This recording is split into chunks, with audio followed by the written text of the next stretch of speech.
प्रातः क्लास चल रहा था 1/11/1966 मंगलवार को पहले पेज के मध्य में बात चल रही थी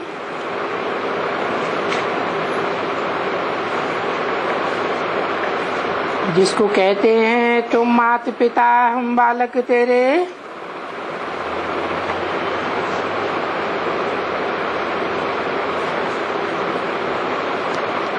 संस्कृत में कहते हैं त्वमेव माता च पिता त्वमेव। तम माने तू ही मेरी माता है। एक के लिए बोला, अब एक में दो कैसे होंगे?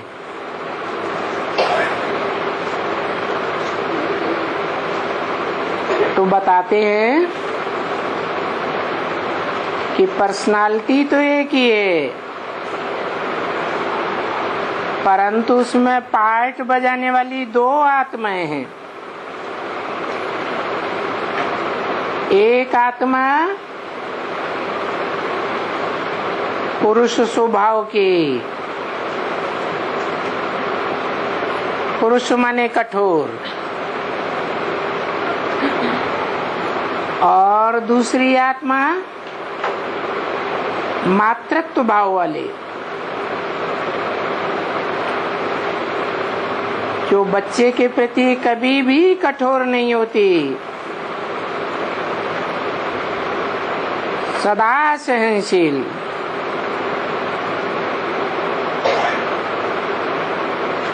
तो दोनों आत्माओं के न स्वभाव संस्कारों की बात है।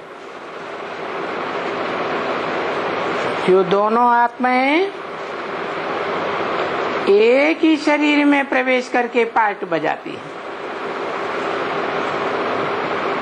जिनको कहते हैं त्वमेव माता च पिता त्वमेव। बाकी पर्सनालिटी तो एक ही है, व्यक्त शरीर एक ही है। व्यक्त माने जो इन आंखों से देखा जा सके, अव्यक्त माने जो इन आंखों से न देखा जा सके, अर्थात आत्मा। तो जो व्यक्त शरीरधारी है, इन आंखों से दिखाई देता है,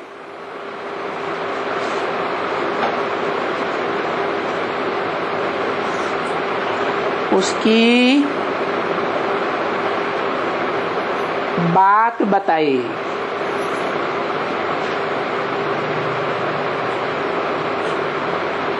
कि इन दोनों आत्माओं को जोड़ने वाली एक और आत्मा है।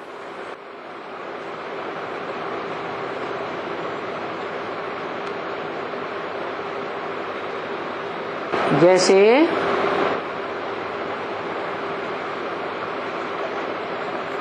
कोई बीज होता है प्रवृत्ति मार्ग वाला, दो दल वाला, दोनों दलों को जोड़ने वाला एक अति सूक्ष्म ज्योति बिंदु दिखाते हैं।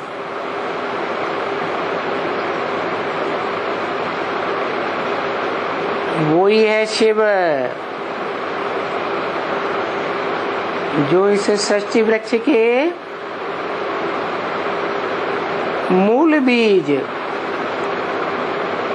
प्रवृत्ति मार्ग वाले बीज को, जिसमें दो आत्माएं माता और पिता के रूप में पार्ट बजाने वाली हैं, षष्ठी रूपी रंगमंच पर हीरो हीरोइन का पार्ट बजाने वाली हैं। उनके स्वभाव संस्कारों को जोड़ करके मिला करके एक बना देती है। क्योंकि दुनिया में तो ये देखा जाता है, दो आत्माएं होंगी पार्टधारी, तो उनकी दृष्टि में, वृत्ति में, कृति में, वाचा में कुछ न कुछ फर्क तो जरूर हो जाएगा। और जब फर्क होता है तो आज की दुनिया में देखा जाता है टकराव भी होता है। लेकिन वो दोनों आत्माएं जो इस सृष्टि रूपी रंगमंच के माता पिता के रूप में प्रत्यक्ष होती हैं,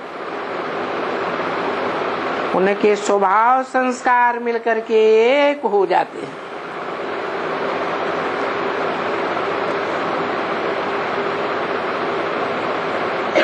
एक पर्सनालिटी के लिए कहा जाता है अच्युतम केशवम राम नारायणम कृष्ण दामोदरम वासुदेवम हरिम श्रीधरम माधवम गोपिका वल्लभम जानकी नायकम रामचंद्रम भजे। एक ही पर्सनालिटी के बारे में, उनके कर्तव्य के बारे में, काम के आधार पर ये ढेर नाम रख दिए।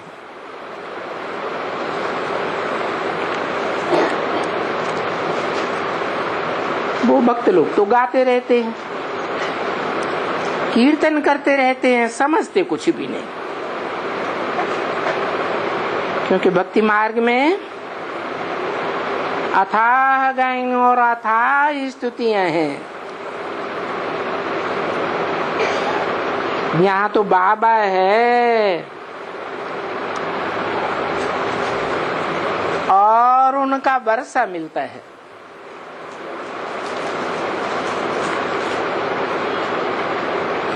तो बताओ, बाबा एक है या जिसे बाबा कहा दो भी हैं? है? एक ही है।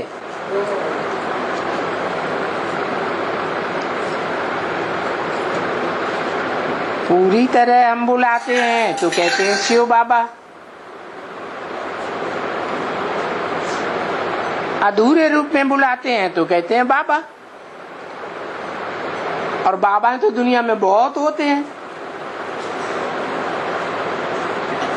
तो जब हम कहते हैं बाबा, तो अंदर से हमारी पुकार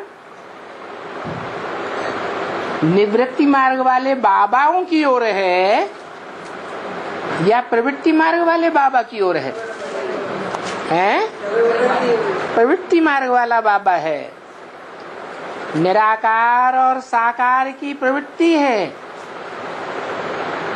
वो निराकार जो सदैव निराकारी, निर्विकारी, निरहंकारी स्टेज में रहता है। निराकारी दुनिया में है। जिस दुनिया को निराकार आत्माओं का धाम सोल वर्ल्ड कहते हैं, मां भी निराकार है।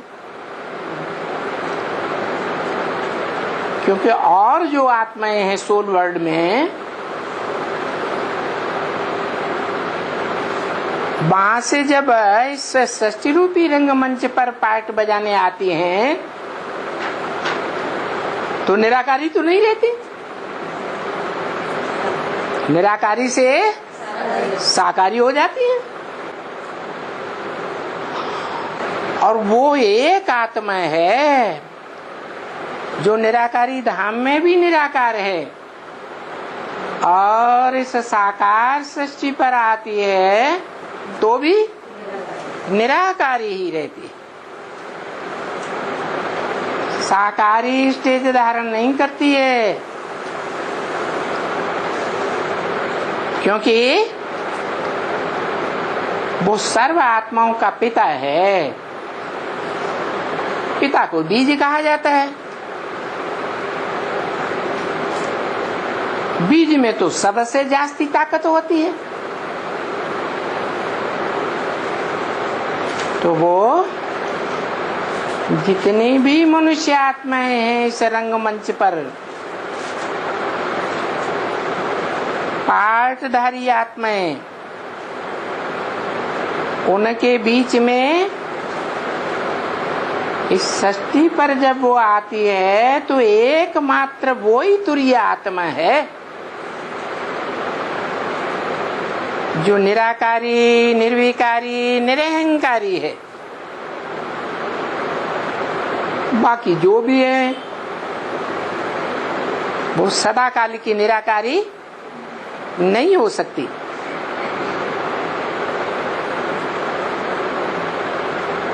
निराकारी माने आत्मिक स्थिति वाली, साकारी माना देवान की स्थिति वाली। तो उन देवान की स्थिति वाली जो आत्माएं हैं उनके बीच में, माना मनुष्य आत्माओं के बीच में एक ऐसी बीज रूप आत्मा है, सभी मनुष्य आत्माओं का बाप के रूप में। बाप माने बीज।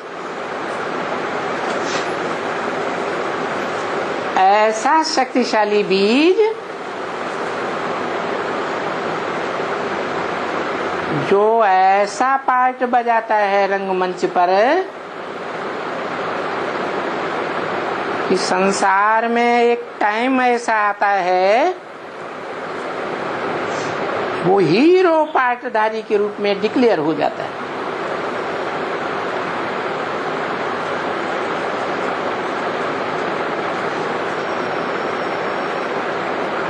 अब दो आत्माएं हुई इस सच्च रूपी रंगमंच पर, एक आत्माओं का बीज और एक मनुष्यों का बीज। इन दोनों में फर्क क्या है? मनुष्य आत्माओं में जो श्रेष्ठ ते श्रेष्ठ पार्टधारी, हीरो पार्टधारी है तो वो भी मनुष्य, जैसे और 500-700 करोड़ मनुष्य। मनुष्य कहा ही तब जाता है जब उनमें मन की प्रबलता हो।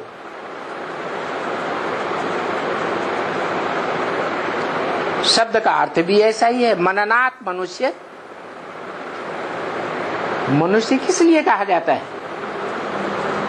मनन चिंतन मंथन करता है, संकल्प विकल्प करता है, इसलिए मनुष्य कहा जाता है। वो सच्ची रूपी रंगमंच का हीरो पार्टधारी हुआ। परंतु क्या सदैव हीरो पार्टधारी के रूप में इस रंगमंच पर प्रत्यक्ष होता है? होता है? नहीं होता है। तब प्रत्यक्ष होता है जब आत्माओं का बाप इस सृष्टि रूपी रंगमंच पर आकर के संपूर्ण ज्ञान की पावर और संपूर्ण एकाग्रता माने योग की पावर आत्मा रूपी बच्चों को देता है।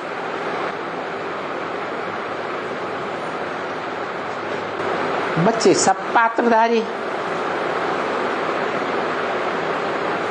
पात्र कहा ही जाता है बर्तन को,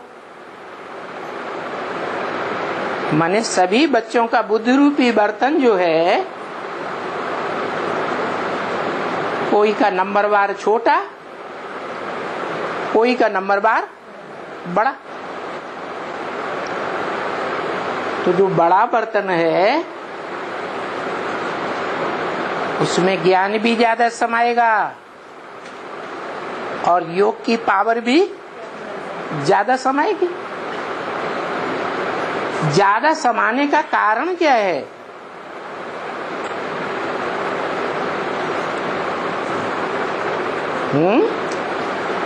एक बाप के मान लो 10 बच्चे होते हैं,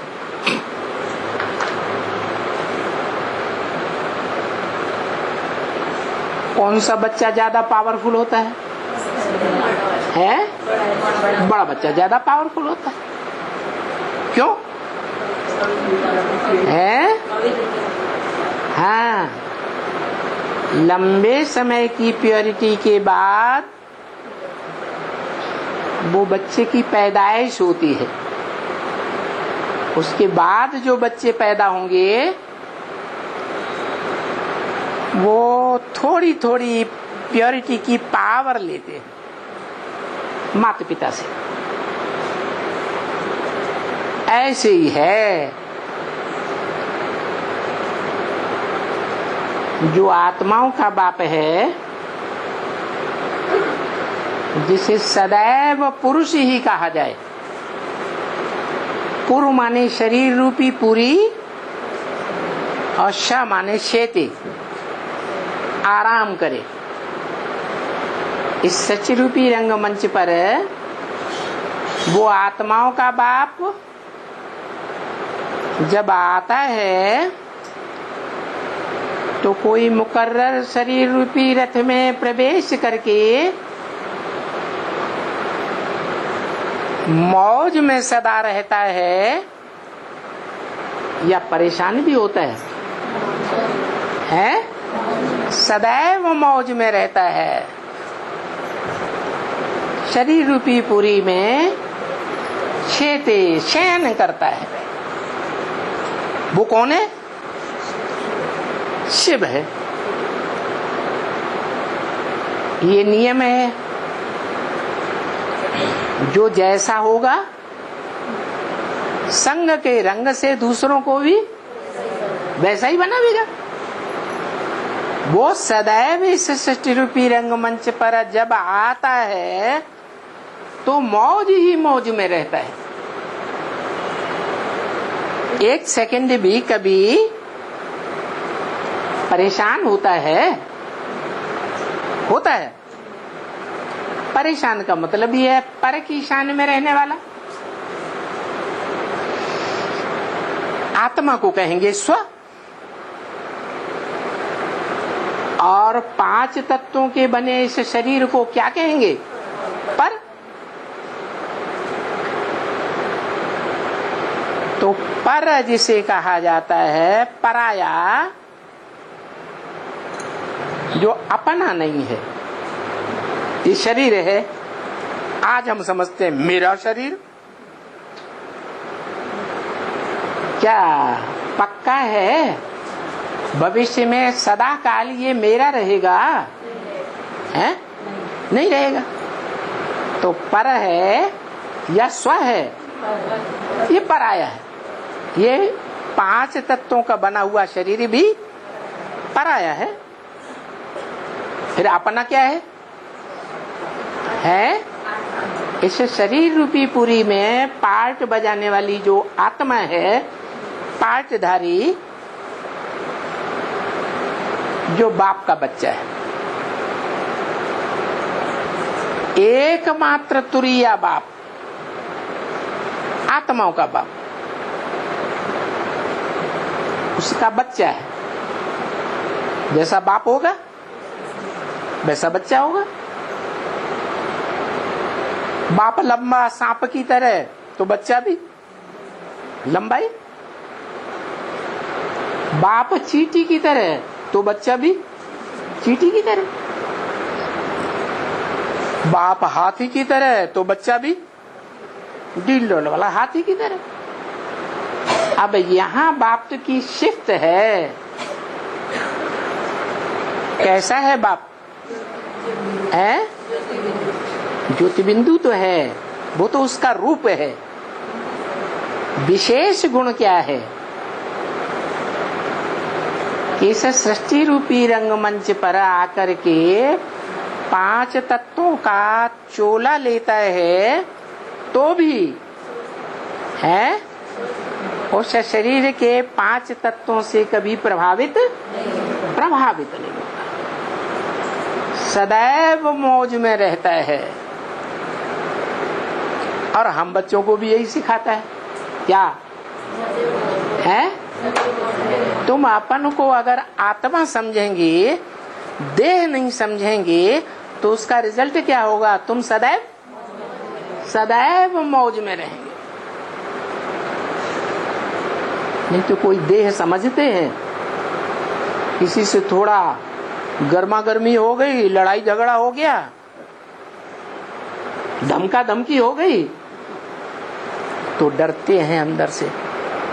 क्या है? क्या डरते हैं? पता नहीं, हत्या कर दे, हत्या करने की धमकी देते हैं ना।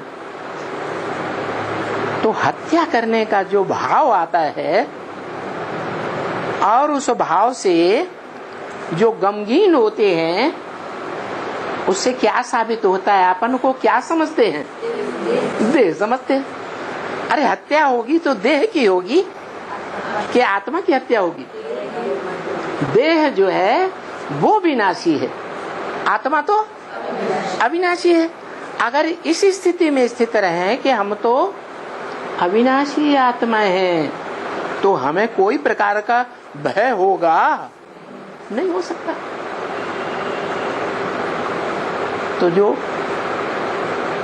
ऐसा बाप है आत्माओं का, जो इस सृष्टि रूपी रंगमंच पर आकर के भी, इस तामसी दुनिया में भी आकर के, पतित तामसी शरीर में प्रवेश करके ऐसा पार्ट बजाता है कि सदैव मौज में रहता है। वो हमको भी यही सिखाता है, क्या करो? कब रहोगे? अपन को आत्मा समझेंगे तो सदैव मौज में रहेंगे। देवान में आएंगे तो दुखी होंगे, परेशान होंगे। और ये भी है कि आत्मिक स्थिति में रहेंगे, उसका रिजल्ट होगा मौज में रहेंगे। तो ये काल जो है, भगवान डायरेक्टर बनकर के जब इस सृष्टि रूपी रंगमंच पर आता है, पर्दे के पीछे रह करके पार्ट बजाता है। बताओ, अभी पर्दे के पीछे पार्ट बजाता है या रंगमंच पर सामने पार्ट बजाता है? हैं? पीछे, सामने पार्ट नहीं बजाता है।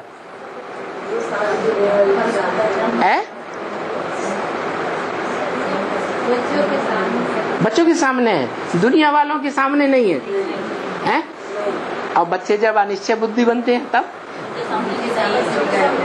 क्या होता है? हैं? गायब हो जाता है। तो फिर फायदा क्या हुआ? उसको क्या कहेंगे? है? रंगमंच पर है या नहीं है? है? नहीं, होते हुए भी नहीं है। या तो है या तो नहीं है। इसका मतलब ये है कि वो पर्दे के पीछे रह करके पार्ट बजाता है। जैसे आत्मा इन आंखों से नहीं दिखाई देती, निराकार है, शरीर के अंदर है, ऐसे ही वो परमपिता, आत्माओं का बाप, वो भी सृष्टि रूपी रंगमंच पर आता तो है, किसी मुकर्रर तन में पार्ट बजाता तो है, लेकिन प्रत्यक्ष रूप में किसी को दिखाई सदैव नहीं दिखाई पड़ता। मान लेते हैं मेरी आंखों के सामने है, तो इन आंखों से वो चीज दिखाई देती है क्या? दिखाई देती है। इन आंखों से तो अपनी आत्मा भी नहीं दिखाई देती, दूसरे की आत्मा भी नहीं दिखाई देती। तो जो अति सूक्ष्म से सूक्ष्म है वो कैसे दिखाई देगा? वो डायरेक्टर पर्दे के पीछे रह करके जिस तन में प्रवेश करता है उसके द्वारा हमको ऐसी ज्ञान की पावर भरता है नंबर 1, और उस ज्ञान के आधार पर, ज्ञान माने जानकारी, उस जानकारी के आधार पर हमको अपनी आत्मा का परिचय और आत्माओं के बाप का परिचय भी देता है, माने अपना परिचय भी देता है। उस परिचय के आधार पर हम अपने पार्ट को जन्म जन्मांतर के लिए अपने अंदर प्रत्यक्ष कर सकते हैं। कब?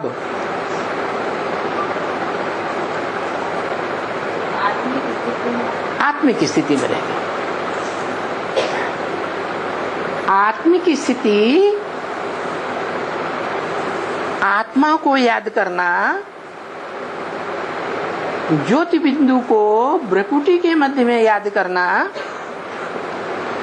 ऐसे ही है जैसे कोई राजा अपने राज्य में ऊंची गद्दी पर बैठता है, तो आत्मा भी इस शरीर का राजा है। और कहाँ बैठता है? उसे कहते हैं उत्तमांग। जो शरीर में उत्तम ते उत्तम अंग है, वहां बैठने वाली आत्मा इस सारे शरीर को कंट्रोल करती है। शरीर की कर्मेंद्रियों को कंट्रोल करती है, ज्ञानेंद्रियों को भी कंट्रोल करती है, और कर्मेंद्रियों और ज्ञानेंद्रियों से भी जो बहुत प्रबल है मन, 11वीं इंद्रिय, उसको भी कंट्रोल करती है। कौन कंट्रोल करती है? आत्मा। जैसे आत्मा इस शरीर को कंट्रोल करती है, वैसे परमपिता आत्माओं का बाप वो भी मुकर्रर रथ में आकर के उस रथ की इंद्रियों रूपी घोड़ों को कंट्रोल करता है, और उसकी मन बुद्धि रूपी जो लगाम है वो अपने बुद्धि रूपी हाथ में ले लेता है। बलात् ले लेता है, जबरदस्ती ले लेता है, या स्वेच्छापूर्वक है? कैसे लेता है? दुनिया में क्या अच्छा समझा जाता है? स्वेच्छा से कोई चीज लेता है तो अच्छा माना जाता है, और जोर जबरदस्ती लेता है तो वो तो चोर डकैत हो गया। तो भगवान तो ये चोर डकैतों की जो दुनिया है उसको खत्म करने आया है, या देवताओं की दुनिया बनाने आया है, तो वो तो श्रेष्ठ कर्म ही करेगा ना, है कि जबरदस्ती करेगा? तो वो जब ऊपर से आता है और आकर के कोई मुकर्रर रथ में प्रवेश करता है, तो क्या सोच करके आता है? सोचता है? वो तो असोचता है, उसको मन है ही नहीं। फिर भी ये ड्रामा कहो, षष्ठी चक्र रूपी घड़ी कहो, इस ड्रामा में नेचुरली, प्राकृतिक रूप से हर आत्मा में अपने अनेक जन्मों का अनादि पार्ट भरा हुआ है। तो सुप्रीम सोल में भी अपना पार्ट भरा है कि नहीं? उसमें भी अपना पार्ट भरा हुआ है। वो 5000 वर्ष की जो घड़ी है उसमें सुई जिस स्थान पर पहुंचती है वो पार्ट अपने आप प्ले होने लगता है।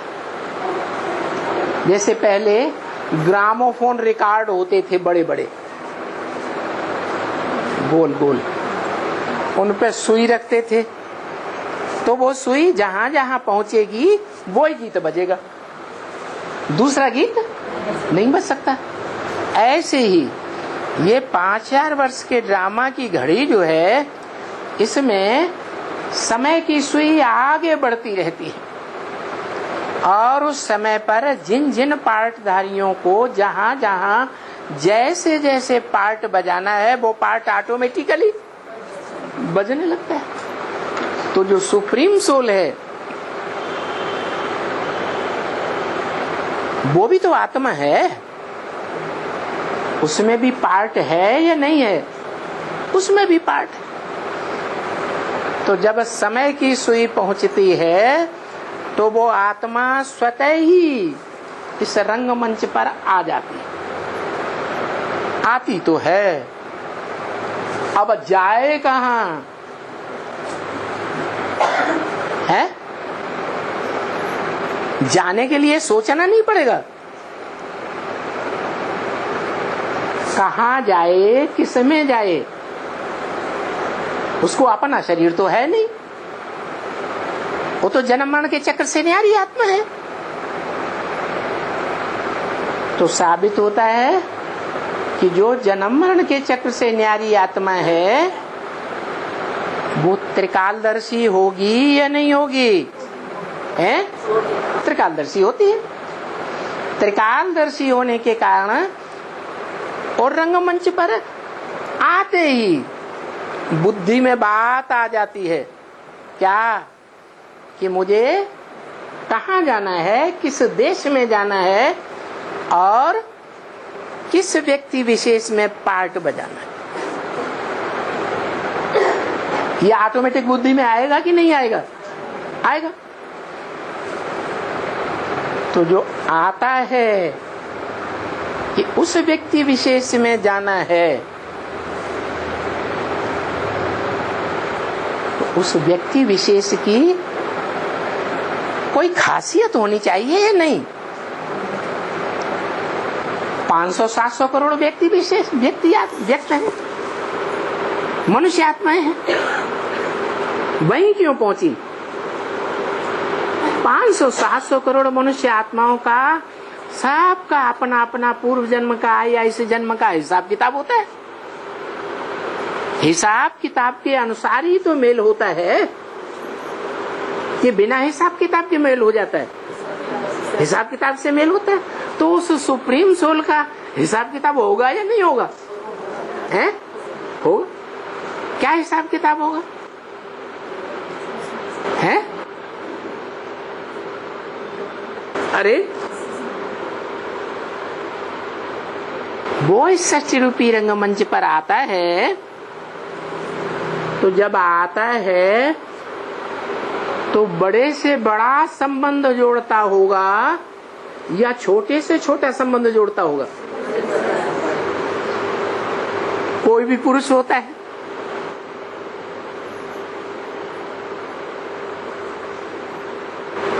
उस पुरुष का पार्ट परिवार में चलता है, परिवार का मुखिया कहा जाता है। तो वो क्या करता है मुखिया बनने के लिए? हैं? संबंध जोड़ता है। काहे का संबंध जोड़ता है? बेटा का कि बेटी का कि बहन का कि पुत्री का? क्या संबंध जोड़ता है? अरे अरे वाह, बताओ। है?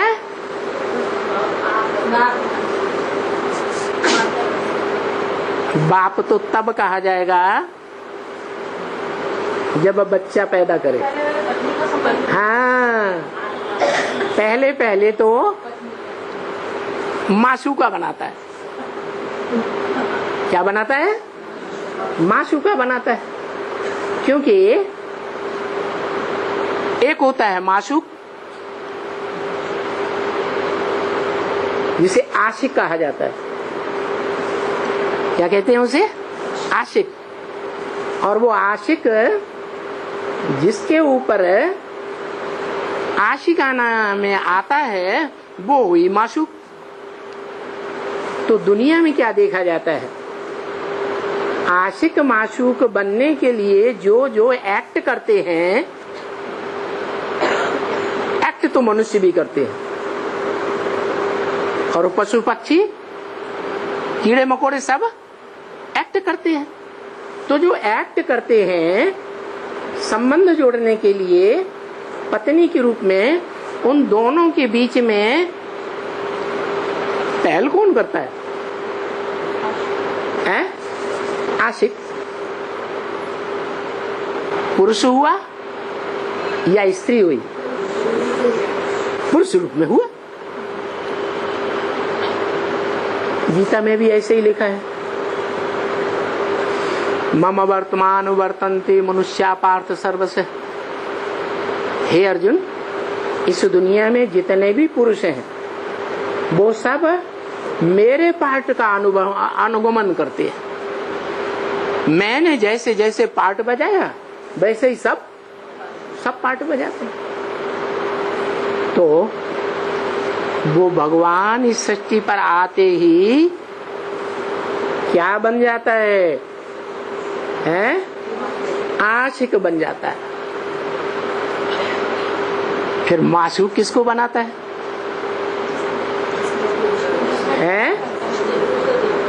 माशूक जिसको बनाता है उसका कोई पूर्व जन्म का हिसाब किताब होगा या नहीं होगा? बिना हिसाब किताब के बना लेता है। दुनिया में भी पति पत्नी का संबंध जुड़ता है, विदेशों में भी या इस देश में भी, तो पूर्व जन्म का कोई हिसाब किताब होता है तभी जुड़ता है कि बिना हिसाब किताब के जुड़ता है? हिसाब किताब होता है। तो वो सुप्रीम सोल जब जैसे इस रंगमंच पर प्रवेश होता है तुरंत त्रिकालदर्शी होने के कारण उसकी बुद्धि में एक बात कौंध जाती है। क्या? पूर्व जन्म की क्या बात? क्या बात कौन जाती है?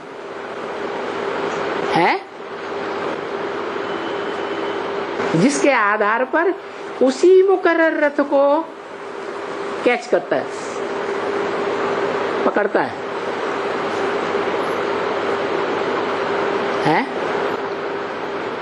अरे कुछ खासियत देखेगा तभी तो, नहीं तो और भी तो हैं, नहीं है? हाँ तो फिर क्या खासियत?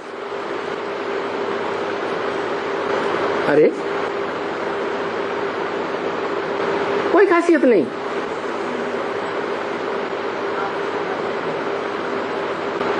पतितन होता है दुनिया का सबसे पतितन, पतितम कामी कांटा।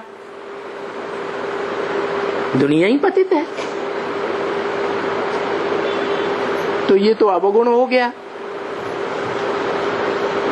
फिर कुछ देखता है? कोई खासियत देखता है या ऐसे ही?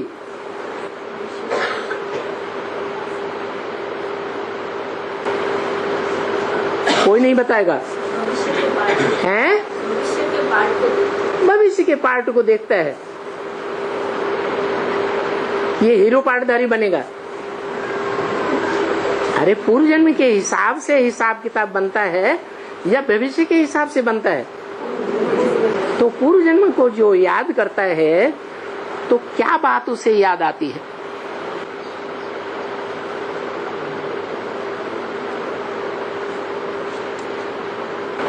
उसे याद आता है कि एक ही आत्मा ये है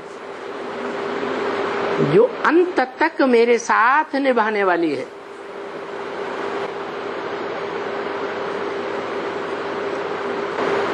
और इस सृष्टि रूपी रंगमंच पर एक भी ऐसा नहीं है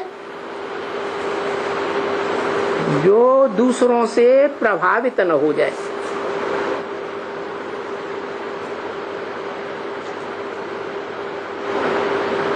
और मनुष्य सृष्टि में मनुष्य भी एक सामाजिक प्राणी है या नहीं है? हैं? सामाजिक प्राणी है। समाज में रहता है तो समाज का साथ देना पड़ता है। लेकिन जो सुप्रीम सोल है वो इस सृष्टि रूपी रंगमंच पर आकर के समाज का साथ देता है। मनुष्य समाज का देता है, अंत तक साथ देता है। इस सृष्टि के रहने तक, पुरानी सृष्टि के रहने तक इस रंगमंच पर वो सभी मनुष्य आत्माओं का साथ देता है।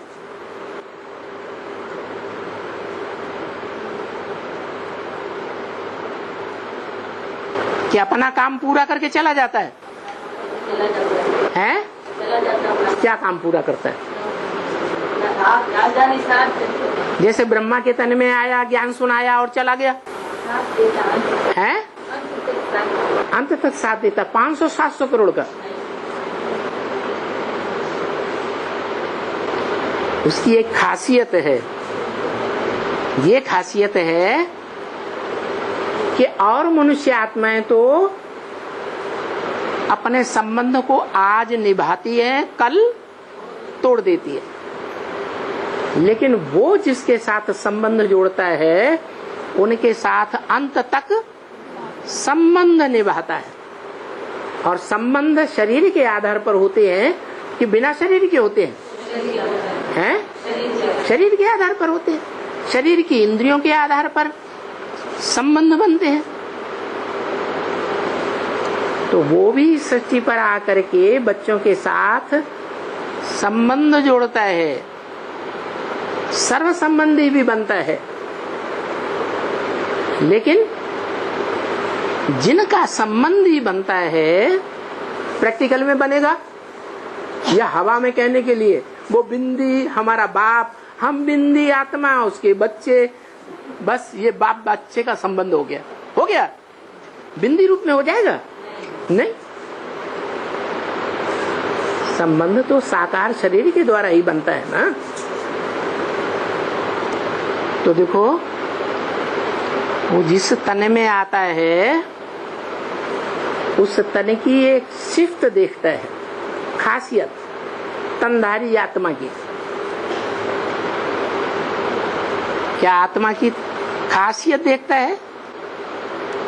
बच्चे में जो बाप का पक्का बच्चा हो, बाप के खून वाला हो, तो उसमें खासियत तो जरूर होगी। खासियत है आज्ञाकारी, वफादार, फरमानबरदार और ईमानदार। संबंध तो अनेक प्रकार के होते हैं। पत्नी के रूप में है तो वफादारी होनी चाहिए। पति पत्नी के बीच में वफादारी होनी चाहिए या नहीं होनी चाहिए? वफादारी नहीं होती है तो संबंध टूट जाता है, एक दूसरे के ऊपर विश्वास नहीं रहता।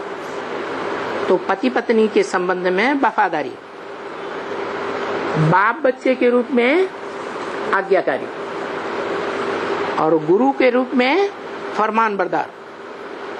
जब गुरु का रूप धारण करता है तो जो फरमान मिला फौरन उसको पूरा करना पड़े। और टीचर के संबंध में ईमानदार, जो भी पाठ दिया, जो भी लेसन दिया, उस लेसन को ईमानदारी से पढ़ करके और टीचर के सामने प्रस्तुत हो जाना। जो ईमानदार स्टूडेंट होता है वो ईमानदारी से रोज क्लास करेगा, रेगुलर रहेगा और क्लास में भी टाइम से आएगा, पंक्चुअल रहेगा या नहीं रहेगा? हैं? पंक्चुअल ही रहेगा। ईमानदार नहीं है तो टीचर क्लास में पहले पहुंच जाएगा और बेईमान स्टूडेंट बाद में आएगा। टीचर के साथ ईमानदारी नहीं निभाएगा तो डिसरिगार्ड हुआ टीचर का या नहीं हुआ है? डिसरिगार्ड हो गया। अब जो बच्चा रोज रोज डिसरिगार्ड करता रहे तो टीचर की दुआएं मिलेंगी हैं? बिल्कुल दुआएं नहीं मिलेंगी। तो स्टूडेंट और टीचर का जो संबंध है, विद्यार्थी का और मास्टर का जो संबंध है, उसमें करास आ जाती है। माना कोई भी संबंध हो, आत्मा में वो गुण होना चाहिए कि हम उस संबंध को पक्का पक्का निभाएंगे बाप के साथ। तो ये चारों गुण जिस आत्मा में उसे स्मृति में आता है कि कल पूर्व भी इस आत्मा ने ये चारों संबंध निभाए थे, उसी आत्मा को पकड़ता है। और ये चारों संबंध तभी निभाए जा सकते हैं जब पूरा प्यार हो। प्यार नहीं होगा तो संबंध में करास आती रहेगी। तो मुख्य बात क्या हुई? मुख्य बात है पति पत्नी के संबंध में लवर, प्यारा, प्यार, ऐसा प्यार जो दोनों तरफ से हो। अब वो तो आता है, रंगमंच पर आता है, तो जो आने वाला है, पीछा करने वाला है, उसको आशिक कहेंगे या मासूक कहेंगे? है? वो सुप्रीम सोल क्या हुआ? आशिक हुआ। और जिसमें प्रवेश करता है वो मासूक हो गई। वो जो मासूका है वो देहभान वाली होनी चाहिए या नहीं होनी चाहिए? नहीं होनी चाहिए है? दुनिया में अभी तो बताया, भगवान इस सृष्टि पर आकर ऐसा पार्ट बजाता है जिस पार्ट को दुनिया में फॉलो जरूर करते हैं। मम वर्तमान वर्तन्ते मनुष्या पार्थ सर्वस्य। जो भी मनुष्य हैं मेरे पार्ट का ही अनुगमन करते हैं। तो जो भी स्त्रियां हैं, भगवान ने भी स्त्री का पार्ट बजाया होगा ना? है? मासूका का पार्ट बजाया या आशिक का पार्ट बजाया? है? मासूका का पार्ट बजाया, आशिक का पार्ट बजाया है? हाँ, जब आता है तो वो आशिक बन करके आता है। जिसके ऊपर आशिक होता है वो मासूका हो गई। तो मासूका जो है वो माता बनने वाली हुई ना, पहले क्या हुई? माता बनने वाली हो गई। और जो माता है स्वभाव, स्त्री का स्वभाव जो है वो देहभान का होता है या नहीं होता है? पुरुष के मुकाबले देहभान जरूर। तो इस 500-700 करोड़ मनुष्यों की दुनिया में सबसे जास्ती देहभान वाली आत्मा वो हो गई। कौन है? जिसमें मुकर्रर रूप से प्रवेश करता है।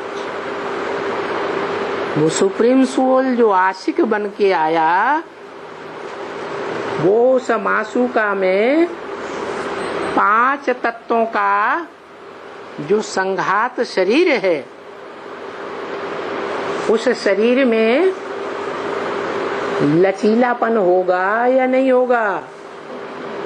है? जरूर होगा। उसे कहते हैं मोल्डिंग पावर। क्या कहते हैं? Moulding power. जितना लचाना चाहो उतना लचा लो, जितना नचाना चाहो उतना नचा लो। उसको कवियों ने धनुष के रूप में बोला है, चाप। शंकर चाप जहाज जे ही चढ़ी उतरे ही पार नर। क्या? वो जो शरीर रूपी रथ है वो चाप अर्थात धनुष के मुआफिक है। धनुष की प्रत्यंशता जब खींचते हैं तो वो लच जाता है या नहीं लचता है? तो जितना उसे लचाना चाहो उतना न लचा सकता है वो पुरुष बन करके। तो मोल्डिंग पावर आएगी या नहीं आएगी? मोल्डिंग पावर आती है। धनुष भी है और साथ साथ वो जहाज भी है। क्या जहाज क्या करता है?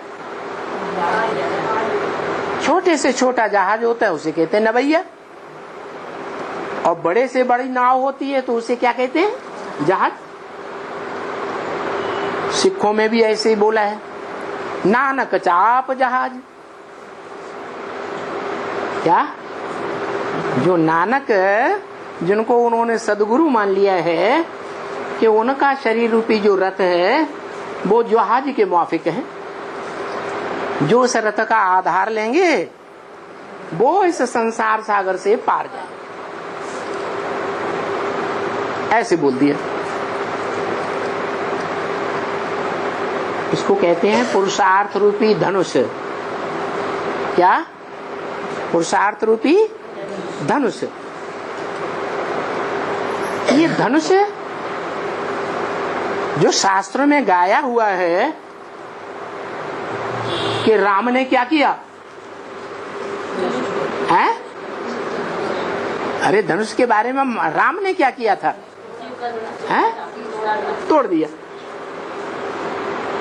तो वास्तव में कोई धनुष नहीं तोड़ा था। कहते हैं वो धनुष दधीच ऋषि की हड्डियों से बनाया गया था। क्या? किसकी हड्डियों से? दधीच ऋषि की हड्डियों से बनाया गया था। कौन हुआ दधीच ऋषि? मुरलियों में तो नाम दिया है। कौन हुआ दधीच ऋषि? है ब्रह्मा बाबा। ब्रह्मा बाबा ने हड्डी हड्डी इस यज्ञ में स्वाहा की, तो उनका शरीर रूपी जो धनुष है वो दधीच ऋषि की हड्डियों का धनुष कहा गया। उस धनुष को भी राम ने क्या किया? तोड़ दिया। माना जो पुरुषार्थ ब्रह्मा ने किया, दधीच ऋषि ने किया, उस पुरुषार्थ को भी क्रॉस करके पुरुषार्थ करने वाली आत्मा कौन सी हो गई? राम वाली आत्मा हो गई। वो दधीच ऋषि का धनुष भी तोड़ दिया।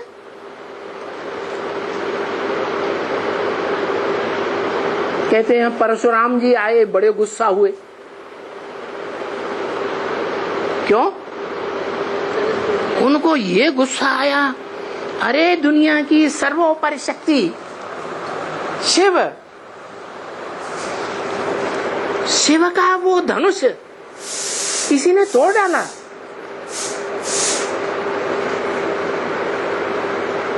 मैं ये सहन नहीं कर सकता। तो वो धनुष शिव का क्यों कहा गया है? अरे क्योंकि शिव ही तो ब्रह्मा में प्रवेश करता है और शिव ही है राम वाली आत्मा में प्रवेश करता है। राम वाले शरीर में और कृष्ण वाली आत्मा में प्रवेश करने वाला और उस शरीर को अपने तरीके से, उस शरीर के अंग को अपने तरीके से चलाने वाला कौन है? हैं? आत्मा कौन सी है? चाहे वो राम की आत्मा हो अंतिम जन्म की, चाहे वो कृष्ण की आत्मा हो अंतिम जन्म की, उस आत्मा के शरीर को चलाने वाला कौन है? शिव है। शिव ने आकर के ब्रह्मा के तन में मुख से ज्ञान की लोरी गीता सुनाई। क्या? गीता ज्ञान दिया। मुख से गीता ज्ञान दिया, आंखों से बच्चों को बच्चों की दृष्टि से देखा और गोद में लेकर के खिलाया।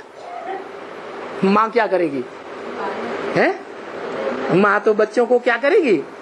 गोद में खिलाएगी।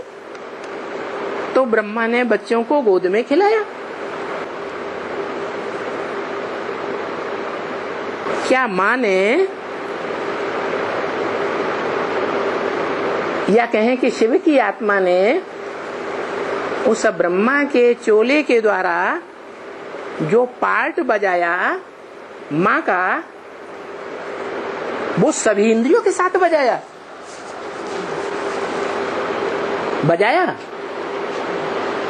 अरे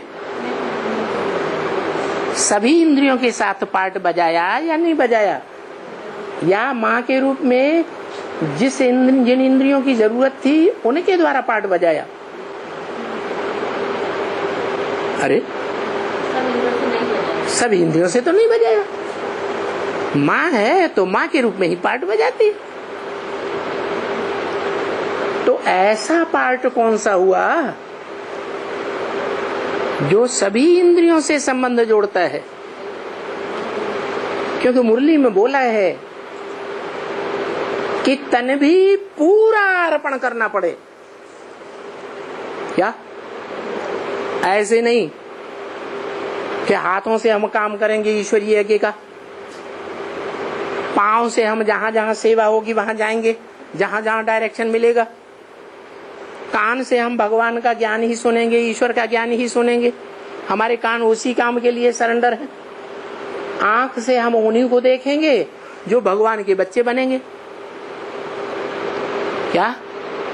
आंखों में हम किनके रूप को धारण करेंगे? हैं? असुरों को या देवात्माओं को? देवात्माओं को धारण करेंगे। तो ये देखना है कि वो पार्टधारी कौन सा है जो भगवान के रूप में गाया हुआ है। 16,000 गोप गोपियों के रूप में गाया हुआ है, जिनका गायन है कि अतीन्द्रिय सुख पूछना हो तो गोप गोपियों से पूछो। कितनी गोप गोपियां? 16,000 गोप गोपियां।